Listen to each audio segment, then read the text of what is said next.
Hello, this is Hurr-Ian to Florida, episode 3 of the podcast about a do-it-yourself father and son team that drove to Florida after Hurricane Ian to help in the recovery. You can run on for a long time, run on for a long time. Run on for a long time. I'm your host, Mitch Miller, and as I said yesterday, we made it to Arcadia, Florida, to Lettuce Lake RV Park, and we're pretty exhausted yesterday. We slept a good night last night, except for the mosquitoes that snuck in through the windows in the screen in the bedroom. My dad was swatting mosquitoes and throwing blood everywhere. I guess I don't know. It was mass hysteria. Who knows? But we sealed the screen up with some duct tape this morning. And good news, we had the generator all day, running some of the power in the trailer here, and we got it, luckily, thanks to a donation from one of the campers here. We had a plug situation that would fit our generator.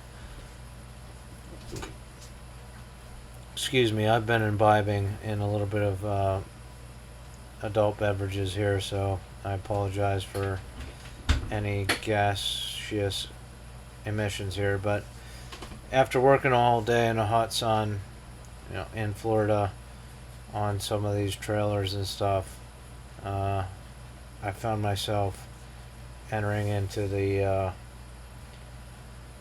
alcohol zone before I had time to sit down and record this podcast. I apologize to those non-drinkers that might frown upon that. But anyhow, we were able to take an adapter from the trailer here and adapt a 4-prong thing that would fit our generator. So we've been running the generator most of the day, able to charge everything up and run the air conditioner, refrigerator for our food and beverages, freezer. So that's been good. But we have power now. The generator shut off, and 10 to 15 minutes later, the power came on. We ran out of gas, so we've only used about 5 gallons of gas on the generator, so we have plenty of fuel to get us up out of here and to help out other local residents. I've been in between tarping things off here in the Lettuce Lake RV Park. I've also been videoing, but I went to a lot earlier today, and there was a lady cleaning up, and she had a little generator, and I talked to her and got the people who wanted the video gave me the wrong lot number, and she pointed me to the right trailer lot, and I said, "You need anything? You need gas or anything like that?" And she said, "My generator's out. Could you?" So I took a 5 gallon of gas down and filled her generator up and started it up for her after I videoed one of the trailers. So that was good. So we're keeping things moving along here. If you want to see pictures of some of this stuff, the best way to see it is my Twitter account. I think my Twitter handle is Mitch10010001.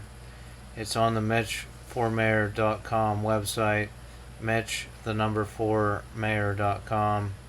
You can link up there. I've posted. I'm trying to keep receipts of everything we spent through the Twitter account, posting everything we spent as far as money wise to be transparent.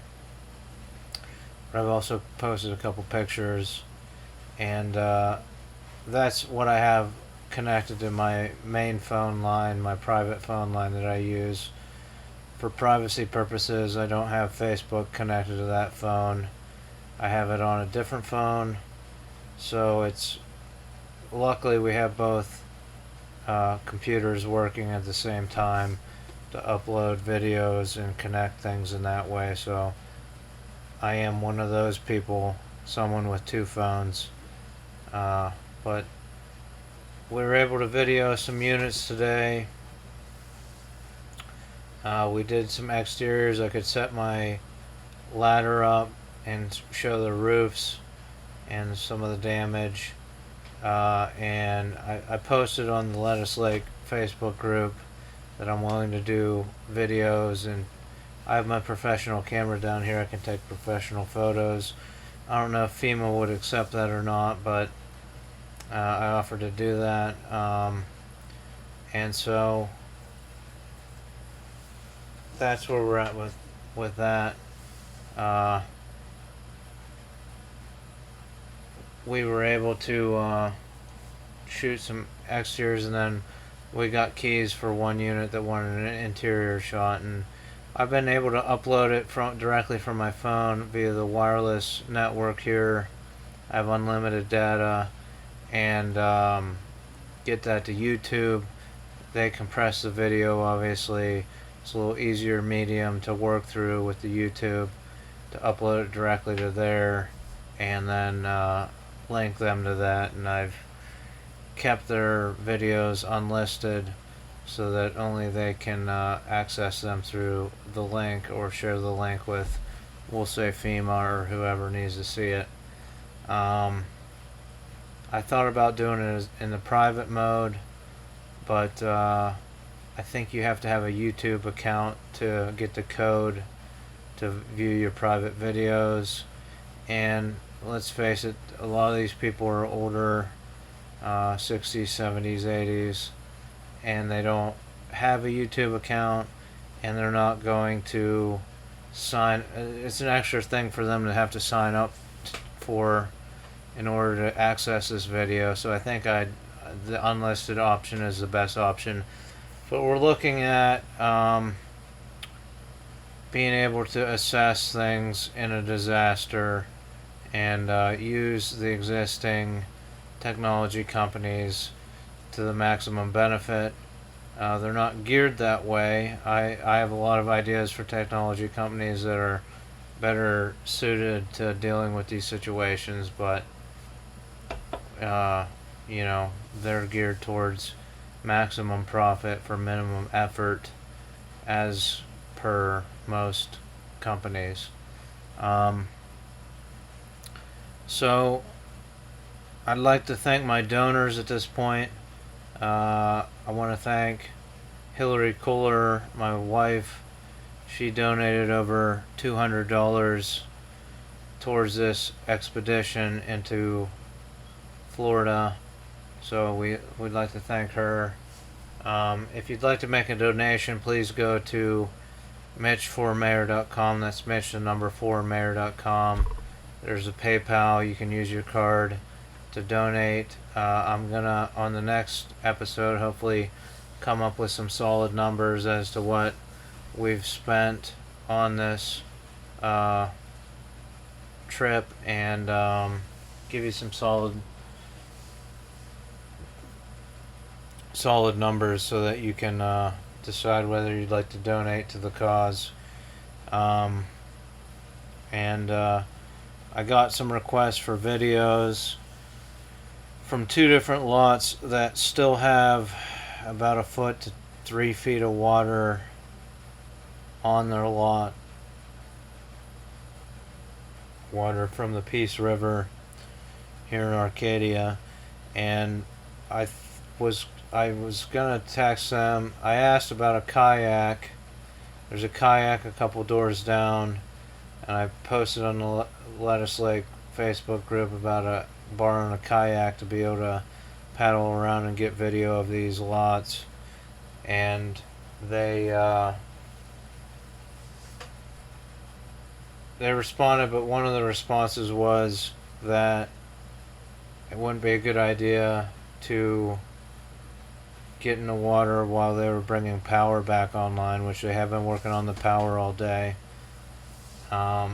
So my plan was to wait another day, see if the water recedes anymore, put my dad's hip waders on, and wait around these trailers and get these people these videos. But then with that warning about electricity in the water, plus it's possibly gator infested water, I thought two hazards. I'd venture into one hazard maybe, but two hazards, maybe we better wait until at least we know the electrical situation. So if we find that out, because apparently there's main breakers that shut off the electric that are submerged. If we know there's no electric in the water, I'll venture out there and mingle with the wildlife here in Florida and get those videos for those people. But that's, where we're at with that. We're worried about the issue with us clearing debris and stuff from around the park. We're hearing from some of the park people and some of the people that because we don't have liability insurance that we might not be able to do some of this stuff. Now my idea was once we shot these videos I'm assessing it from a handyman perspective, and that we might be able to work on some of these properties by having them email me, hey, we won't hold you liable for any damage or anything that happens on the property. Now, both me and my dad have homeowners insurance and healthcare insurance, so I don't see an issue with us working on some of this stuff. But I have some friends in insurance. It'd be nice if during the disaster they offered liability insurance for volunteers. I don't know if that exists, but I had liability insurance when I had my handyman business, and it wasn't bad. It was like $600 a year, but you had to buy a minimum of 6 months or something like that, and I forget exactly how it worked. Could we have a program for volunteers that are just going down for a week or 2 weeks and prorate that out?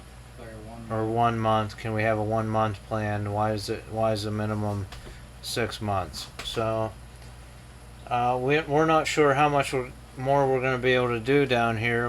Like I said, we tarped up 2 units, and I know it doesn't sound like much, but it took us some time to get these things done in the hot sun. We've been working on our place here. We repaired one of the shutters that come down over the windows. They're like awnings that get propped up, but then they button down for hurricane season. And yeah, so if we can't do anything around here, we got to put maybe back rotors on the truck. We have to repair a toilet in our own trailer. The seal between the tank and the bowl has become dry rotted. We're hoping we can find that seal at the Ace Hardware. If not, we might have to put a whole new toilet in. And we might drive around and get some pictures tomorrow. I don't know how fast I can upload those until I get in the Wi-Fi area. But thanks for listening. I'd like to thank my sponsors, Krabby Kelly's. If you find yourself in Utica, Pennsylvania, stop by Krabby Kelly's. It's a general store and bar. Ask them for a black hole shot. It's a shot of Jaeger with a little sprinkle of black pepper on there for my other podcast, The Black Hole. And thanks to Neon Grouse Embroidery and Screen Printing Shop. Go to neongrouse.com for your embroidery needs. Thanks for listening, and join me tomorrow.